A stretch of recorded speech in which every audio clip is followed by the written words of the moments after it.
अमन रात के 10 बजे दिल्ली के बस अड्डे पहुंचा।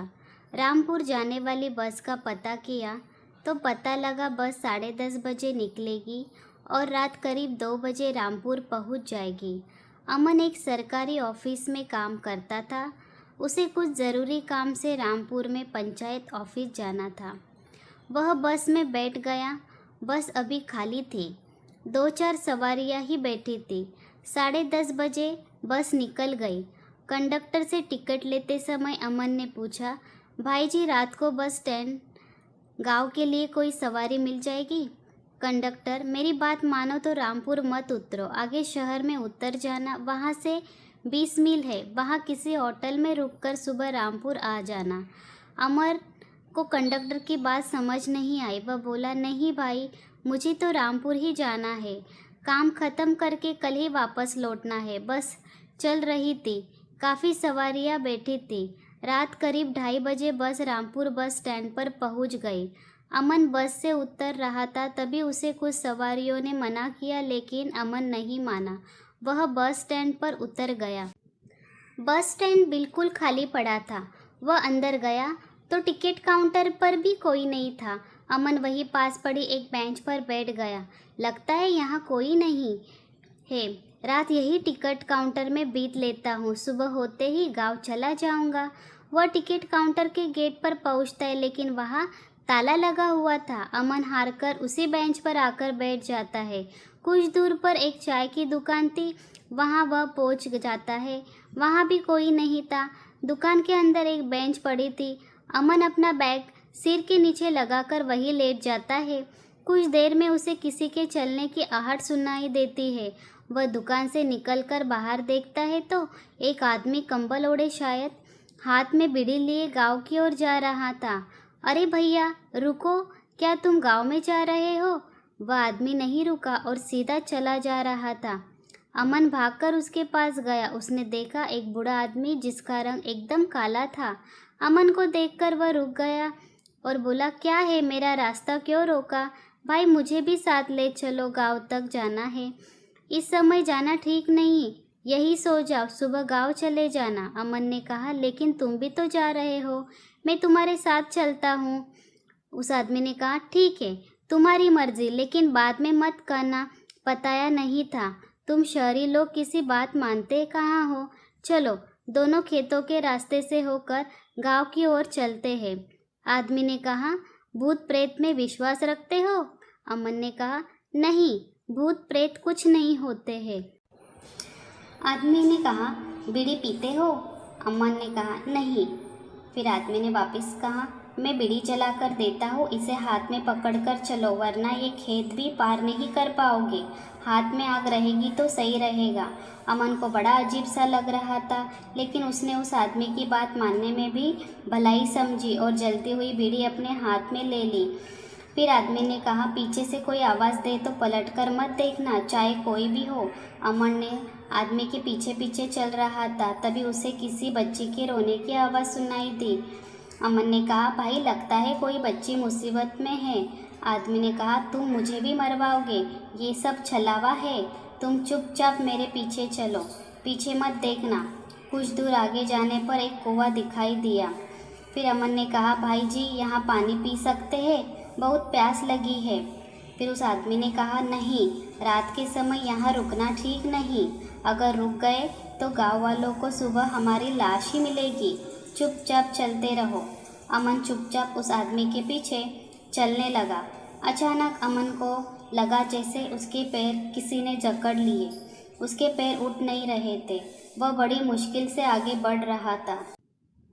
अमर जोर से चिल्लाया, भाई जी, मुझसे अब चला नहीं जा रहा है, कुछ देर बैठ जाते हैं। आदमी कहता है, लगता है तुम्हारी बीड़ी बुझ गई है। अमन ने देखा तो वाकई उसकी बीड़ी बुझ गई थी। फिर आदमी कहता है, तुम्हें किसी साये ने पकड़ लिया है, मैं अपना हाथ देता हूँ, उसे पकड़कर मेरे साथ चलो, मैं पीछे मुड़कर नहीं देख सकता। अमन उस आदमी का हाथ पकड़ लेता है। वह आदमी लगभग उसे घसीटता हुआ लेकर चलने लगता है। कुछ दूर इसी कश्मकश में चलते चलते अमर के पैर हल्के हो जाते हैं। अमन कहता है, भाई जी अब ठीक है, मैं चल पा रहा हूँ। आदमी ने कहा, तुम्हें पता नहीं, तुम अभी अभी मौत के मुंह से बचकर आए हो। मेरे हाथ में आग थी जिसने तुम्हें बचा लिया। कुछ ही देर में दोनों गांव पहुंच गए। सुबह होने ही वाली थी। वह आदमी अमन को अपने घर ले गया। घर में उसकी पत्नी थी। फिर पत्नी कहती है, आपको कितनी बार कहा है रात के समय मत आया कीजिए। आदमी ने कहा, मुझे किसी से डर नहीं लगता। शहरी बाबू डर रहे थे। इन्हें भूतों ने पकड़ भी लिया था। इन्हें भी छुड़ा लाया हूँ। आप बैठो, जा इनके लिए चाय बना के लेकर आओ। अमन बहुत डर रहा था। वह बोला, क्या गांव के लोग रात को कहीं नहीं जाते? फिर आदमी ने कहा, नहीं, गांव के बाहर भूतों का पहरा रहता है। जो भी गया वापस नहीं आया। अमन कहता है, आप कहाँ से आ रहे थे फिर? आदमी कहता है, मैं अक्सर अपने बेटे को ढूंढने निकल जाता हूँ। वह भी आपकी तरह रात को उस रास्ते पर गया था, लेकिन अभी तक वापस नहीं आया है। कुछ ही देर में सुबह हो गई। अमन पंचायत घर गया और अपना काम निपटा कर वापस जाने लगा तो वह पहले उस आदमी के घर गया। अमन ने कहा, बाबा मैं वापस जा रहा हूँ, आपका बहुत बहुत धन्यवाद। उस आदमी ने कहा, बेटा एक वादा करो, चाहे कितना भी ज़रूरी काम हो, इस गांव में वापस मत आना। लेकिन अब सवाल यह है कि जाओगे कैसे? अमन ने कहा, क्यों, दिन में भी नहीं जा सकते क्या? आदमी ने कहा, अब तुम इस गांव के बाहर नहीं जा सकते, तुम्हें यही रहना होगा। मैं तुम्हें मना कर रहा था यहाँ आने को, लेकिन तुम नहीं माने। रात को उन आत्माओं ने तुम्हें देख लिया, अब वे तुम्हारा पीछा नहीं छोड़ेगी। यहाँ कुछ नहीं कर पाए तो तुम्हारे घर तक पहुँच जाएगी। अपने घर वालों की रक्षा करना चाहते हो तो इसी गांव में बस जाओ। अमन बहुत डर जाता है। गांव के पीछे एक पुराने मकान में रहने लगता है। उसे रहते कई महीने बीत जाते हैं। एक दिन अमन उस आदमी के घर जाकर उसके पैर पकड़ लेता है। अमन कहता है, बाबा मुझे किसी तरह इस गांव के बाहर पहुंचा दो, मैं अपने घर जाना चाहता हूँ। फिर आदमी कहता है, तुम इस गांव में आना चाहते थे? इस गांव में तुम्हारे अलावा और भी कई लोग शहर से आए थे। कुछ ने जाने का प्रयास किया लेकिन वो मारे गए। कुछ इसी गांव में रहते हैं, लेकिन किसी में इतनी हिम्मत नहीं कि तुम्हें कुछ बता सके। चुपचाप यहाँ रहो, नहीं तो मारे जाओगे।